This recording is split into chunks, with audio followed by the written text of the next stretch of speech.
ॐ योऽन्तः प्रविश्य मम वाचमिमां प्रसुप्ता सञ्जीवयत्यखिलशक्तिधरस्वधाम्ना अन्यां च हस्तचरणश्रवणत्वगादीन् प्राणान्नमो भगवते पुरुषाय तुभ्यम्. Shloka 17 in Vishnu Sahasranama is Ubendro Vamana Pramshu Amoga Shushirujidaha Adindra Sangraha Sargo Drudatma Niyamo Yamaha. There are 12 namas in this shloka, and many namas are connected with Vamana avatar of Bhagavan. The 12 namas are Upendra, Vamana, Pramshu, Amogha, Shuchihi, Urjidaha, Adindraha, Sangraha, Sarga, Drudatma, Niyamaha, Yamaha. The first nama is Upendra. The meaning of Upendra is one who is the brother of Indra, the Indra Deva, the god Indra, is Upendra. And there is a very beautiful story of the avatar connected with it. As usual, the Ashura Mahabali, he conquered the Devaloka. And he lost his, Indra lost his kingdom. And he went and said to his mother Aditi, and Aditi and Kashyapa Maharshi, they worshipped Bhagavan Vishnu to get back, to help Indra to get back the kingdom. And Bhagavan Vishnu took the avatar of Vamana as Vamana avatar, and he helped Indra to get back his kingdom. Since Bhagavan was born as the brother, younger brother to Indra, he is called Upendra. And this is one interpretation. And another interpretation is Indrasya Upari Indraha. The meaning of this is Bhagavan Vishnu, even though he was born as the younger brother of Indra, is very much superior to Indra in intelligence and strength. When he took the form of Vamana Avatara, when he took that Vamana Avatara, he went to the Yagashala of Mahabali, the Asura king Mahabali, and asked for Bhiksha alms.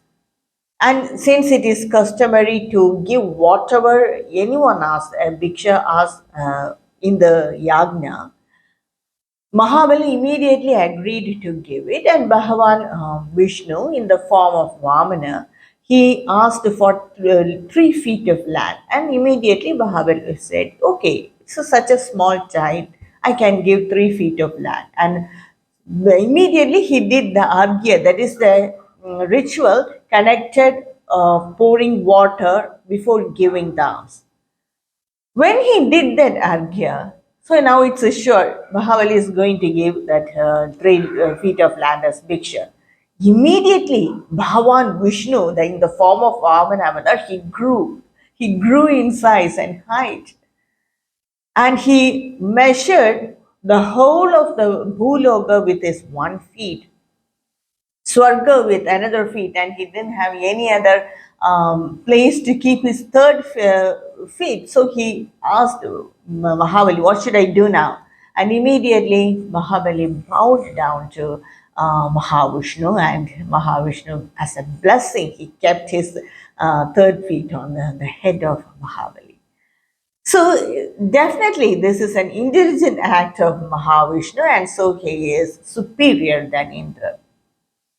And another incident connected with the strength of Bhagavan is when Bhagavan Vishnu, he took the Krishna avatara, and the people of Madhura, they didn't offer prayers to Indradeva. So he got angry, and he poured as rain for continuously for 1 week, and the whole of the Madura was flooded. And Bhagavan Krishna, he just lifted the Govardhanagiri, the Govardhana mountain, and held it as the umbrella, protective umbrella. And all the people in that place, they came under that protective umbrella. And thus, Bhagavan Vishnu, in the form of Krishna, he protected the people there by his strength. He just lifted the mountain with his small finger, and by that way also he is superior to Indra, and so by that meaning and interpretation he is called Upendra. Another meaning for the Nama Upendra is Upa means compassion. Bhagavan Vishnu, he is such a compassionate Bhagavan, because when he took the avatars, he helped everyone in all ways possible.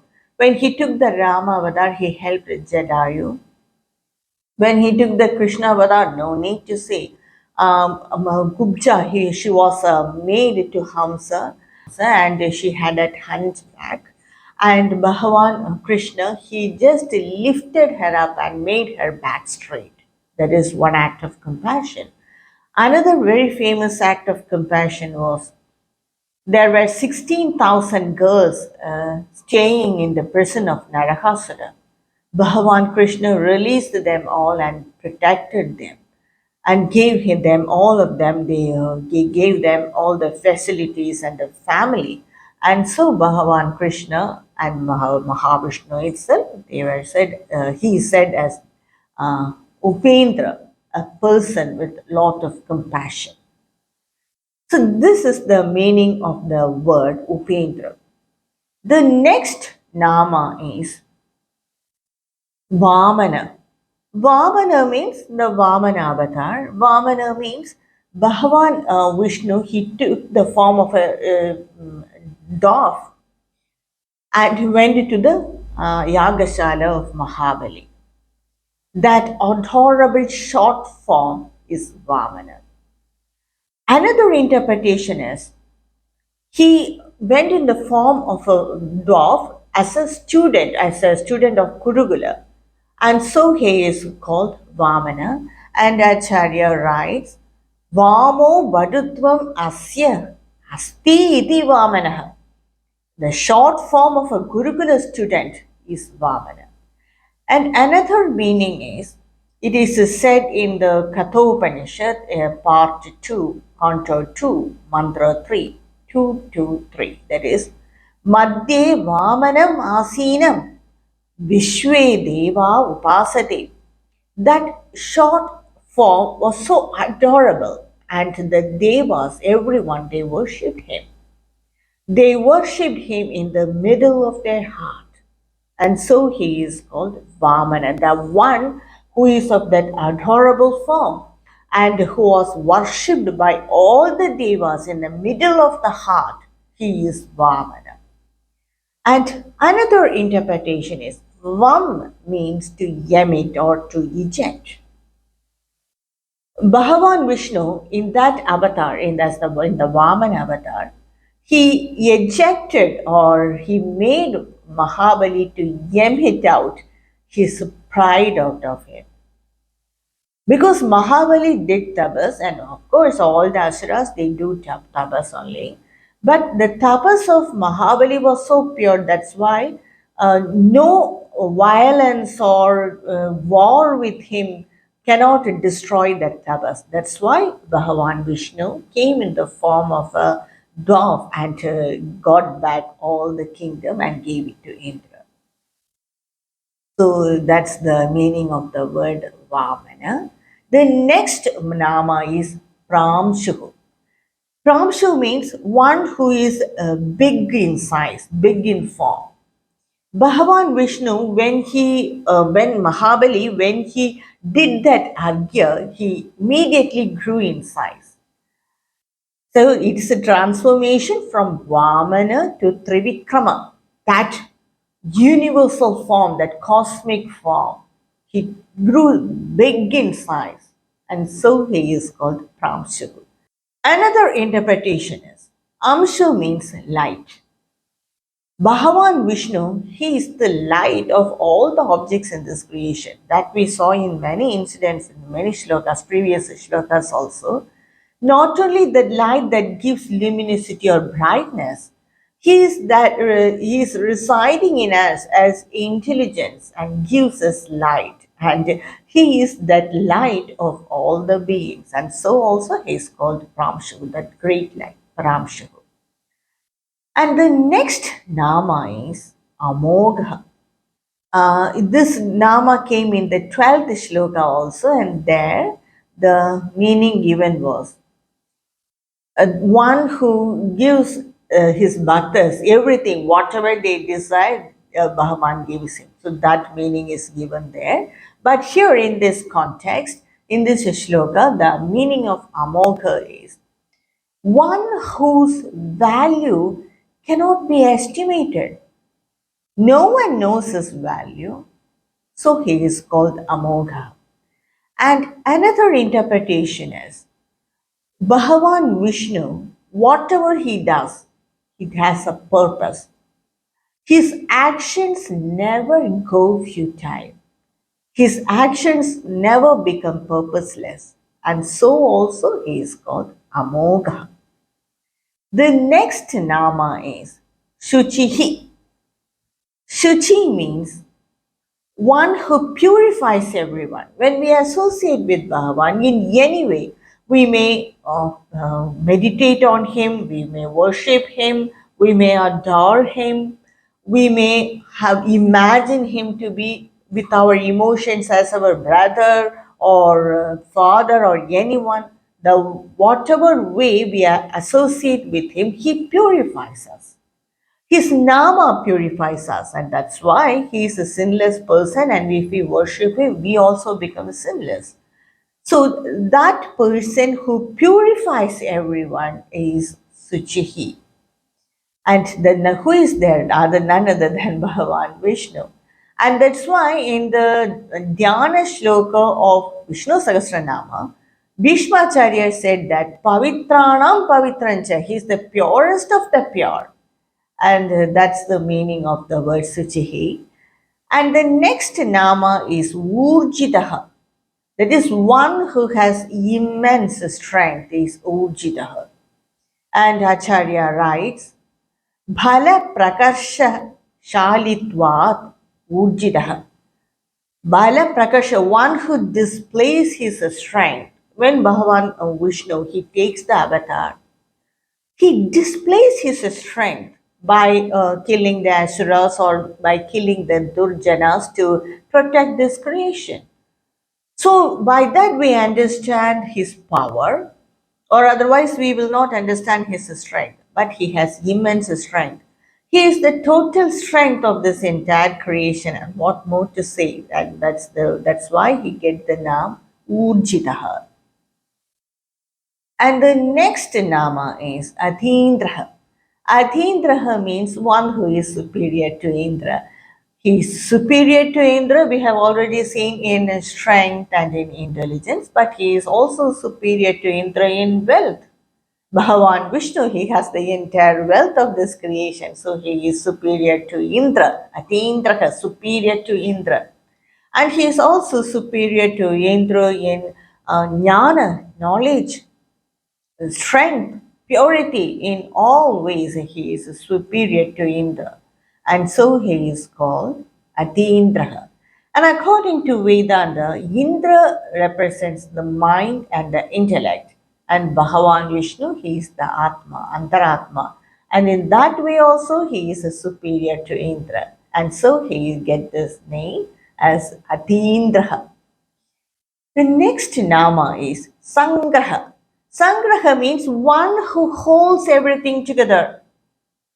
And in Gita, very beautifully, Bhagavan Krishna says, Sutre Maniganaiva. I am that thread which connects all the beads. And that's the real meaning of the word Sangraha. He holds everything together. This entire creation, he is that underlying Atma, underlying consciousness on which all this creation, created objects exist, and so he is called Sangraha. And in another meaning, also another interpretation is during Pralaya, he attracts and keeps everything with him, and so also he is called Sangraha. One who keeps everything together is a Sangraha. And another interpretation is Graha means understand. Grahana Shakti means understanding power. Understand is Graha. And some is Samyak, right. So one who has right understanding. In other ways, one who has this absolute knowledge, he is Sangraha. Is a Sangraha. So by these interpretations, he is called Sangraha. The next nama is Sarga. Srij means to create. One who is the source of creation as well as the created objects. He is the all these created objects. It is created by him, and he is also the created objects. In Vedanta, they will say Bhagavan or Ishvara is the creator as well as the created objects. That is, he is the Upadana Karana as well as the Nimitta Karana. Just like a spider, how it builds the web. It doesn't use any other material to build that web. It uses its own enzymes to build it, own fluid to build it, rather. And that spider, that small insect, it is the Upadana Karana as well as the Nimitta Karana. Just like that, Bhagavan Vishnu, he is the Upadana Karana as well as the Nimitta Karana. And so he is the creator as well as the created objects. And by that interpretation, he is called Sargaha. The next nama is Dhrutatma. Dhrutatma means one who doesn't change at all. Bhagavan Vishnu, he doesn't change at all. He has no beginning, no end, and he doesn't undergo any stages of change like birth, growth, change, death, decay, nothing. He doesn't undergo any stages of change, and so he is called Dhritatma. And he is the one who has firm conviction. He is not influenced by his own emotions or the emotions of others surrounding him. That's because he very well knows who he is. He remains in that self always. We can be easily influenced by others, and we are also influenced by our own emotions because we are not sure of who we are.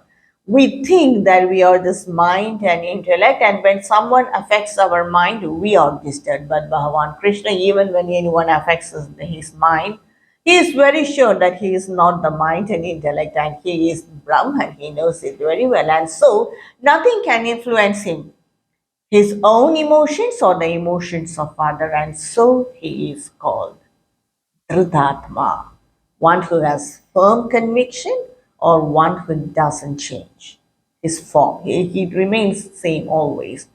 The 11th nama is Niyamaha.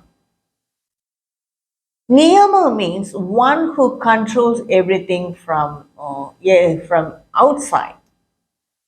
This universe, it has a very particular subtle unseen order, and by that only this entire universe is working.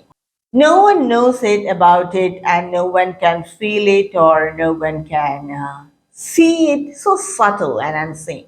Just imagine millions and millions of years back, from that time itself, this earth Prithvi is going in that same speed.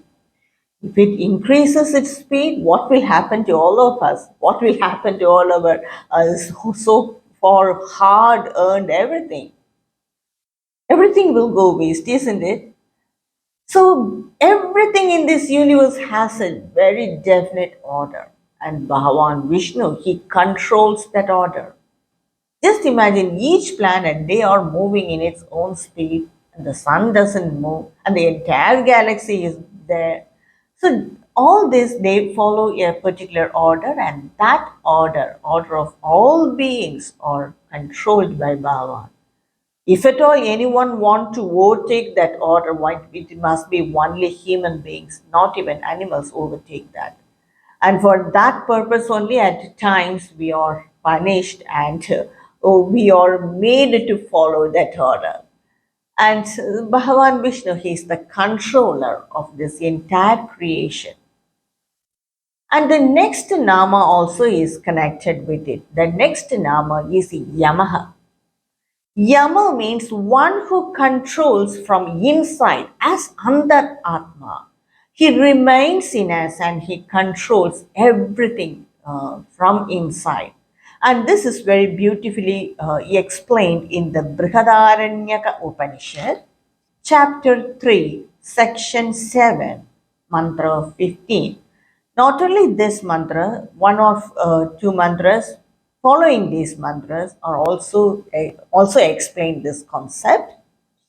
Here the Rishi says, Yes sarvani bhudanyantaro yamayati yeshata atmantaryamya brudaha. That is, yes, sarvani bhudan antaro yamayati. He remains inside and he controls everything. Yama means control, controls everything. Yeshata Atman Antaryamya Mridaha. That Atma, as Antar Atma, he remains in us and he controls us. And he is Amrita, immortal self. He is that immortal self who remains in us and controls everything. And next shloka also, it's same thing is explained in another way.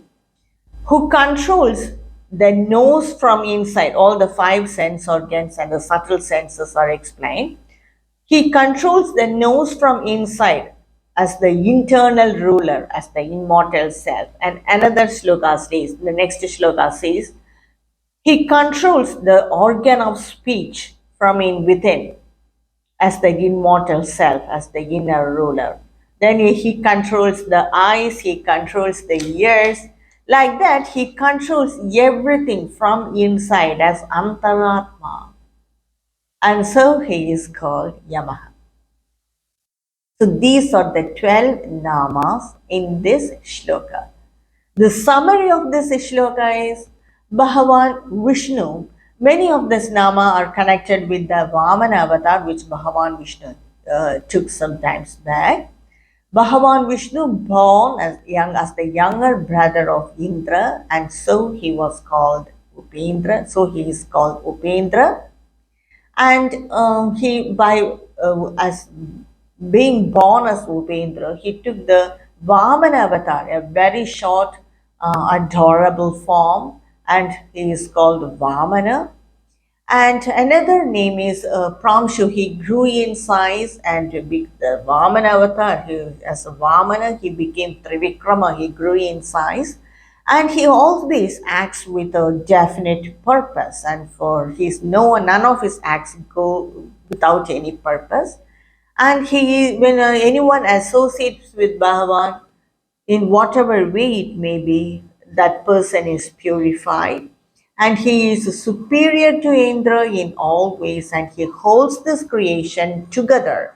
And just like how a string goes through a mala to hold all the beads together, he is the creator as well as the created objects, and he remains the same in all time at all stages of creation. He will be he's same, and he controls every being from inside as well as from outside. So this is the meaning of the shloka 17 of Vishnu Sahasranama. I will continue with the rest of the shloka, the next shloka, in my next video. कायेन वाचा मनसेन्द्रियैर्वा बुद्ध्यात्मना वा प्रकृते स्वभावात् करोमि यद्यत् सकलं परस्मै नारायणायेति समर्पयामि। ॐ तत्सत्।